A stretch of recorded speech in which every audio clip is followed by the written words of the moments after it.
Salam and hello everyone. Welcome to another episode of Journey and Reality. On this episode, we are doing things a little differently, something very special to me. In honor of Ramadan, I thought it would be nice to bring a guest on the show to discuss various topics that many of us Muslims and non-Muslims have. Throughout Ramadan, a series of short videos will be released every couple of days. I hope that it leaves you guys with some sort of insight, guidance, or wisdom. I hope you all enjoy. Today we're going to be joined with Dr. Ali Shahada. He's a man of dual mastery of both medicine and Islamic education. After graduating medical school from Midwestern University in 2000, Dr. Shahada journeyed through interning emergency medicine in Ohio and completed his residency in family medicine in Houston, Texas. Now he saves lives while sharing knowledge and practicing both emergency and family medicine.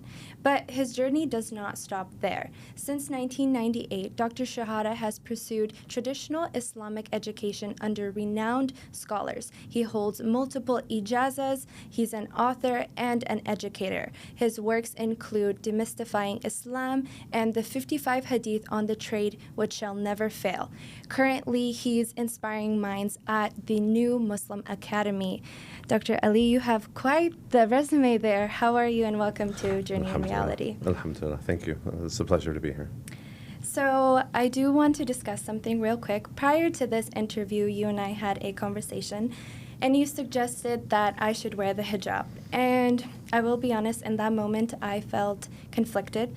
And a lot of that hesitation came from the social expectation and the judgment that comes with wearing the hijab. But you said something to me that was quite profound, and it was that when you do something that is good, something that Allah subhanahu wa ta'ala has requested from you and has told you to do, even if you are doing it for a brief moment, that is way better than not doing it at all. And as well as I think it's respectful and appropriate for the conversation and topic that we are talking about.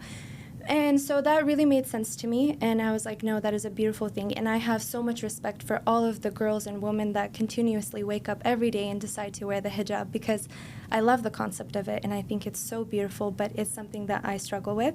But I wanted to challenge myself for this video. I wanted to push myself in the right direction, and inshallah, one day, I hope that it becomes a permanent thing. Dr. Ali, I know you'll do it. I know you'll do it. And I'm proud of you for doing it today. So I think it's important. There's a couple of things that it's important to remember, because it's a tough decision for a lot of girls, especially in, I wouldn't even say in the West. It's tough for a lot of girls all over the world. Yes. And one of the things that it's always important to remember that whenever we do something for the sake of Allah. Yeah. We're not doing it because of how people are going to see us or to have a certain reputation. Without a doubt, there are people who wear the hijab and they have the most abhorrent manners. They're mean, they're judgmental, they don't embody the manners of Islam, and yet sometimes when girls see that, they say, well, I don't want to be like that. And that's kind of a test, and that's a bit of a trial for them, because just because they're bad or they're acting bad or they have bad manners, it doesn't mean that the behavior that they're doing, wearing the hijab. And so it's important to remember that a person can wear the hijab and not live it, and so our aim should be that we wear it with the right intention and embodying the right manners. No, that definitely makes sense, because for me, growing up, I would see certain hijabis and I would be like, oh my God, I really do believe it's so beautiful and the concept of it. But sometimes I would see them making mistakes, because we are all humans, right? Sure. And we should not judge. But I think we have this natural tendency that if you wear the hijab, you are perfect. Yes. But we are all humans. We all make mistakes, right? But in a sense, though, and that's a good thing, because I remember one of my teachers, Muhammad al-Sharif, rahimahullah, he said something really beautiful. He said that when people come to him and they want to study Arabic, that he usually tells them, instead of embarking on the road to understand Arabic, try memorizing Quran first. He said, if you memorize Quran, number one, you've already got a head start on Arabic. But secondly, if you stop studying Arabic, you kind of lose it, right? We all learned languages. At some point, we stopped and we don't use it and we forget it. But the Quran, you'll never forget, right? You will always have that. And he said, secondly, the Quran will always encourage you to be a better person. So when you recite Quran, people will automatically assume that you are knowledgeable and that, you can answer questions, and they'll come to you and be like, what do I do in this situation? And you might be like, oh, I don't know. I have to go look it up.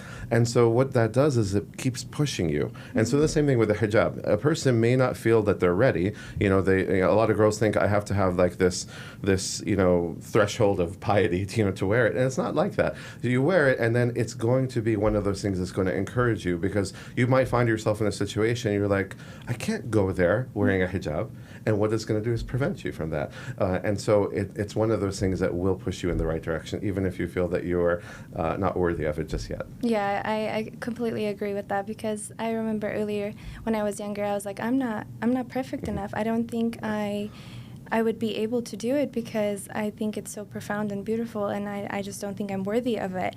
But that kind of leads me to my very first question, and it kind of has to do with the social expectations and judgments of society. So I came across this really cute video of this little girl, and she's looking in the mirror while her mom is brushing her hair, and she says, "Oh Allah, just as you have perfected my creation, perfect my character." And it really made me deeply reflect, because when we are younger, we care so much about making friends and how our parents think of us and if they love us enough. But as we get older, I've noticed that we care about both things, both our character and our creation. And by creation, I'm talking about our external features. We start to romanticize the beauty standards that is set by society. So it makes me really wonder, and I want to ask, how can we develop self-acceptance and gratitude for the way that we were created? Bismillah, alhamdulillah. First of all, excellent question, and it's a very profound question that kind of really digs deep into what a lot of young people, how they think. First, let's talk about the dua. Okay, so the dua that this young girl was saying was, Allahumma kama ahsanta khalqi fasun khuluqi, as you have perfected my outer appearance, perfect my manners. And so the dua is actually a dua that you're asking Allah to give you good manners. It's really not about, looking perfect or looking, beautiful or anything like that. It's really about making sure that we focus on what really matters. And this is what, when I advise and counsel a lot of people when they're, thinking about getting married. And this is one of the things that they talk about, like, how do I know? How do I know who's the right person?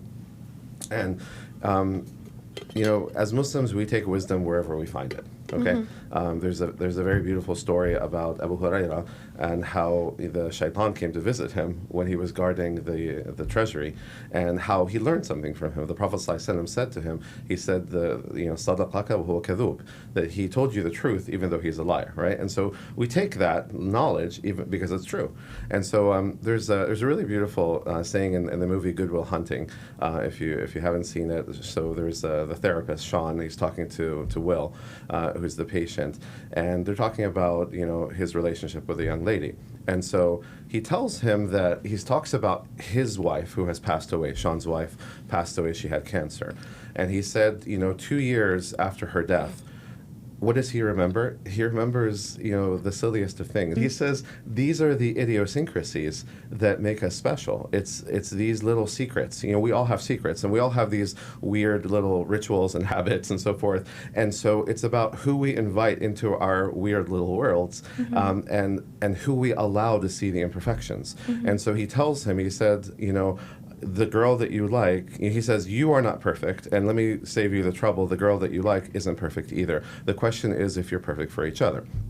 So when people come and they're so fixated on trying to look a certain way, trying to be so beautiful, what you often find is that, you can't do one thing without having an effect on another, right? So if we spend so much time trying to be beautiful, okay, a lot of times that takes away from our character.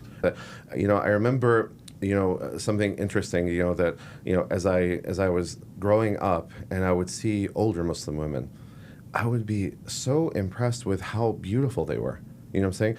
And it's not, again, the beauty of a shape or the beauty of, it's something, one of these like kind of these superficial standards, but there's this light that comes from their faces, and that's the light of faith, the light of Iman, that this is a woman who has lived 50, 60 years worshiping Allah, trying so hard to be such a righteous person, the piety, that has an impact, that has, it shows on the face. It's the light that's, simahum fi wujuhihim, as Allah says, their mark is in their faces, the mark of faith.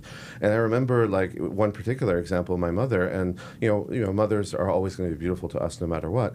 But I remember the first time that she came back from Hajj. This is back, before TSA and all that, and so we were allowed to go to the gate, to kind of greet our loved ones. And so I remember my mom coming off of the plane, and she was coming through that doorway, and I just remember this radiance of light, and just how beautiful she looked, because she had gone through this amazing experience of the pilgrimage.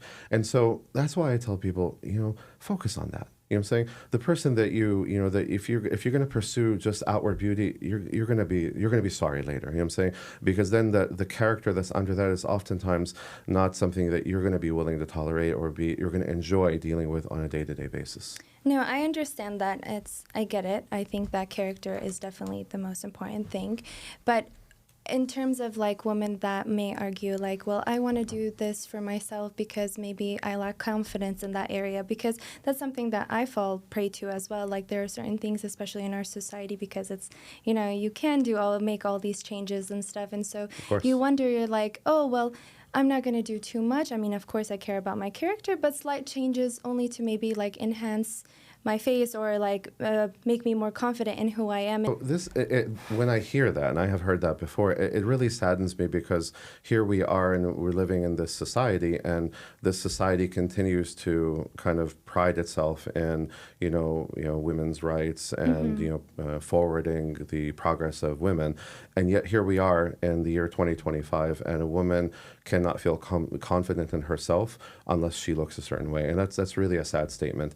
And this is one of the beautiful things about hijab, going back to the hijab. When we take away all of those things, and so when a woman is wearing a modest clothing that doesn't show the shape of her body, when we can't see her hair, when she's not having excessive makeup and so forth, then what happens is we have to deal with her as a human being, and we have to deal with her. Okay, so what do you have to bring? What can you bring to the table? Okay, as opposed to you're just a side piece, something nice to look at, eye candy or something like that. And that's the sad reality. And we're seeing that even till today, that a lot of women are brought into certain roles just because men want to look at them.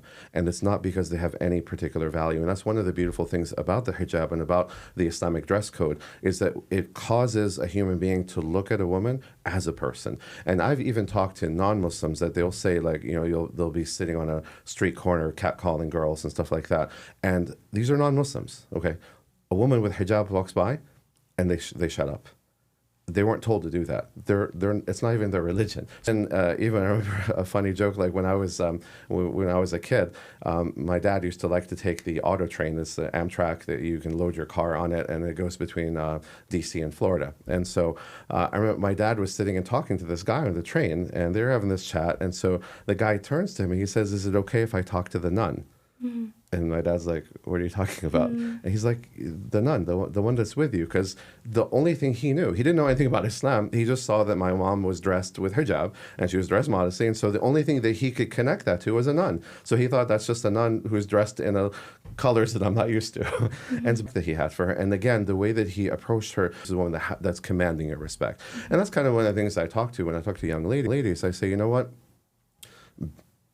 Your confidence shouldn't come from your appearance. Your confidence should come from something from within you. Who are you? What do you have to share with the world? What can you bring to the world? You have talents. You have beautiful ideas. You, as a specific person, I mean, you have all these wonderful ideas. You're very, very, intelligent, and the way that the questions that you're asking, and just the ideas that you have, that should make you confident by itself. To say, wow, that okay, I'm able to do something. I'm able to bring a whole new vision to the world that other people don't have. And that should give you all the confidence in the world.